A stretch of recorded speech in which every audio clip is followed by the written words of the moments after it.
స్త్రీని వంటింటి కుందేలుగాను పిల్లల్ని కనే యంత్రంగాను చూశారే తప్ప ఆమెలోని ప్రతిభను గుర్తించే ప్రయత్నం గతంలో ఎవ్వరూ చేయలేదు.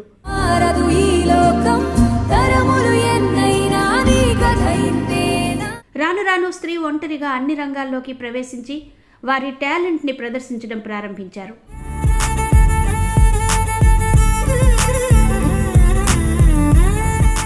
పేద కుటుంబంలో పుట్టిన తెలుగు అమ్మాయి సరిత మేము ఏ రంగంలోనైనా రాణించగలం అని నిరూపిస్తున్నారు. సరిత రామ్కోటి రుక్కల దంపతులకు యాదాద్రి భువనగిరి జిల్లా సంస్థాన్ నారాయణపురం మండలం సీత్యా తండాలో జన్మించారు. సరిత తన అక్క దగ్గర ఉంటూ దేవరకొండలో 8వ తరగతి వరకు ప్రభుత్వ పాఠశాలలో చదివారు. ఆ తర్వాత కూలి పని చేసుకుంటూ ఓపెన్ స్కూల్లో 10వ తరగతి వరకు విద్యను అభ్యసించారు.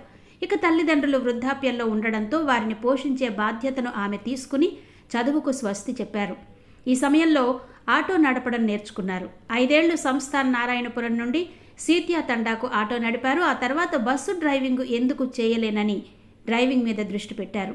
బస్సు నడపడం పూర్తిగా నేర్చుకుని దేశ రాజధాని ఢిల్లీలో డ్రైవర్గా విధులు నిర్వర్తించారు. అలా 2 ఏళ్ల అనంతరం ఢిల్లీ ట్రాన్స్పోర్ట్ కార్పొరేషన్లో 15 మంది మహిళా డ్రైవర్ ఉద్యోగాలకు నోటిఫికేషన్ పడింది. అందులో కేవలం సరిత ఒక్కరే సెలెక్ట్ అయ్యి దేశంలో తొలి మహిళా డ్రైవర్గా గుర్తింపు సంపాదించారు. అయితే తన తల్లిదండ్రులు వృద్ధాప్యంలో ఉండడంతో సొంత ఊరికి రావాలని నిర్ణయించుకుని టీఎస్ఆర్టీసీలో డ్రైవర్ ఉద్యోగానికి అప్లికేషన్ పెట్టారు. దీంతో తెలుగు రాష్ట్రాల్లో తొలి మహిళా డ్రైవర్గా ఎంపికై విధులు నిర్వర్తిస్తున్నారు. మొదటి రోజు ఎంజీబీఎస్ నుండి మిర్యాలగూడ వరకు నాన్ స్టాప్ ఎక్స్ప్రెస్ నడిపి చరిత్ర సృష్టించారు.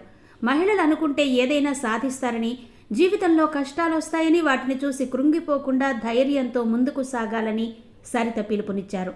ఎంతైనా సరిత జీవితం పలువురి మహిళలకు గొప్ప ఆదర్శమని పలువురు కొనియాడుతున్నారు.